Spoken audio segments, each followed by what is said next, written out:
I-ano ko na ito, i-unboxing ko yung order ko na cup para sa bendo. Kasi sabi nila i-record ko daw. I-record ko. Ayan, naka-shield siya.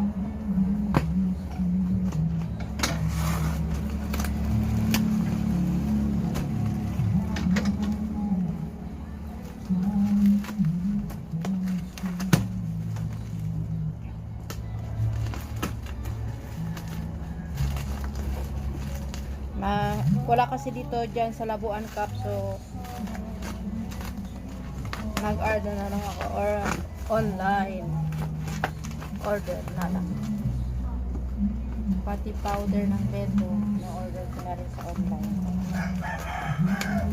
Dahil pamasahe sa town, Big and Port